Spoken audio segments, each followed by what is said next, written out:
এবার ঈদে ব্যাংকের কোনো শাখা থেকে নতুন নোট মিলবে না। টাকায় শেখ মুজিবুর রহমানের ছবি থাকায় কয়েকটি পক্ষ থেকে আপত্তি উঠেছে। এমন পরিস্থিতিতে ঈদ সামনে রেখে নতুন নোট বিতরণ কার্যক্রম স্থগিত করার জন্য ব্যাংকগুলোকে চিঠি দিয়েছে বাংলাদেশ ব্যাংক। তবে বাজারে শেখ মুজিবুর রহমানের ছবি সহ যেসব নোট রয়েছে তার ব্যবহার অব্যাহত থাকবে। কেন্দ্রীয় ব্যাংক আগামী মাসের মধ্যে নতুন নকশার নোট বাজারে আনতে চেষ্টা চালিয়ে যাচ্ছে। বিভিন্ন ব্যাংকে পাঠানো চিঠিতে কেন্দ্রীয় ব্যাংক বলছে, আসন্ন পবিত্র ঈদ উল ফিতর উপলক্ষে জনসাধারণের মাঝে নতুন নোট বিনিময় কার্যক্রম বন্ধ রাখার জন্য পরামর্শ দেওয়া হলো। পাশাপাশি ব্যাংকের শাখায় যে নতুন নোট গচ্ছিত রয়েছে তা বিনিময় না করে সংশ্লিষ্ট শাখায় সংরক্ষণ করার জন্য বলা হলো। চিঠিতে পুনঃপ্রচলনযোগ্য নোট দ্বারা সকল নগদ লেনদেন কার্যক্রম সম্পাদনের প্রয়োজনীয় ব্যবস্থা গ্রহণের পরামর্শ দেওয়া হয়েছে।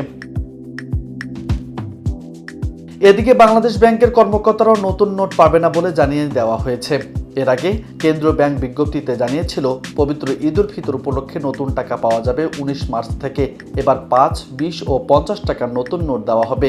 নতুন নোট বিনিময় হওয়ার কথা ছিল বাংলাদেশ ব্যাংক ও কয়েকটি ব্যাংকের শাখার মাধ্যমে। 25 মার্চ পর্যন্ত জনসাধারণ ও গ্রাহকদের মধ্যে নতুন নোট বিনিময়ের পরিকল্পনা ছিল। এর মধ্যে নতুন নোট বিতরণ বন্ধ রাখার সিদ্ধান্ত নিয়েছে বাংলাদেশ ব্যাংক। নিউজ ডেস্ক, বার্তা 24।